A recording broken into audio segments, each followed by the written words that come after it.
గృహకల్ప సభ అద్భుతంగా విజయవంతమైంది. అందరూ ఆశ్చర్యపోయే విధంగా అధిక సంఖ్యలో జనాలు వచ్చారు.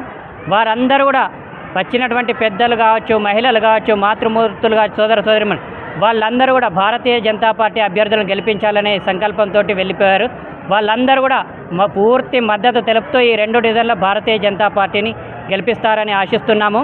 ఇప్పుడే సభలోపట సంజయన్న చెప్పిండు 2 డివిజన్లకు సంబంధించి 8 కోట్ల రూపాయలకు సంబంధించినటువంటి పనులు చేయిస్తా అని చెప్పారు. 2 భారతీయ జనతా పార్టీ కార్పొరేటర్ అభ్యర్థులు గెలిచినట్లయితే 2 డివిజన్లు కలిపి 8 కోట్ల రూపాయల పనులు జరుగుతాయి. అదేవిధంగా ఇక్కడ చెప్పినటువంటి సమస్యలన్నిటికీ కూడా శాశ్వతమైనటువంటి పరిష్కారం చూపెడతా అని బండి సంజయ్ గారు తెలియజేశారు. ఇక్కడ ఉన్నటువంటి డంప్ యార్డ్ సమస్య కావచ్చు, రోడ్ల సమస్య కావచ్చు, మోర్ల సమస్య, కమ్యూనిటీ హాళ్ళకు అన్నిటికి కూడా వాళ్ళ భవనం కట్టుకోవడానికి నిధులు సమకూర్చడం కావచ్చు, దేవాలయాల విషయంలో ఇక్కడ ఉన్నటువంటి పురాతన దేవాలయం కావచ్చు, మధ్యలో ఆగిపోయినటువంటి దేవాలయం కావచ్చు, పద్మనాభ మానేర్ నగర్లో దేవాలయ నిర్మాణం కావచ్చు, ఇట్లా అన్ని విషయాల లోపల పూర్తి హామీ ఇచ్చారు. పద్మనగర్ లోపల ఉన్నటువంటి కేంద్ర ప్రభుత్వ నిధుల ద్వారా నిర్మించినటువంటి 100 క్వార్టర్స్ యొక్క శాశ్వతమైనటువంటి రిజిస్ట్రేషన్ కోసం గత అనేక కాంగ్రెస్ నాయకులు, పీఆర్ఎస్ నాయకులు అనేక మంది ప్రయత్నం చేస్తున్నప్పుడు కూడా అది ఇంతవరకు కూడా కాలేదు.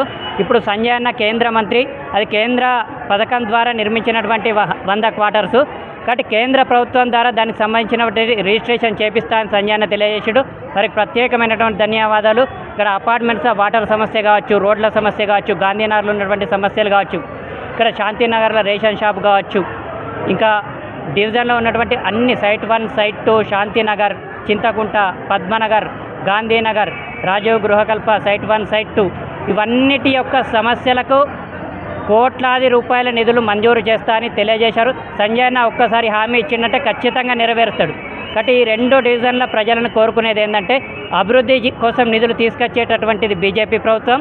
వాటి కోసం ఫైట్ చేసి బీజేపీ డివిజన్లకు ఎక్కువ నిధులు తెచ్చేటటువంటి వ్యక్తి సంజయ్ అన్న.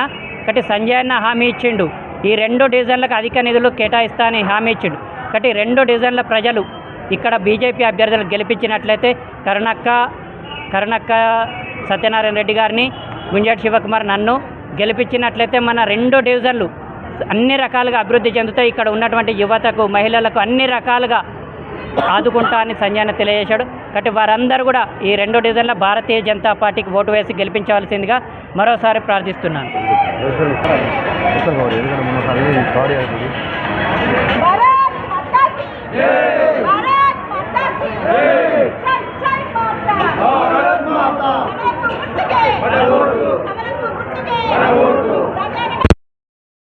సంజయ్ నాయకత్వం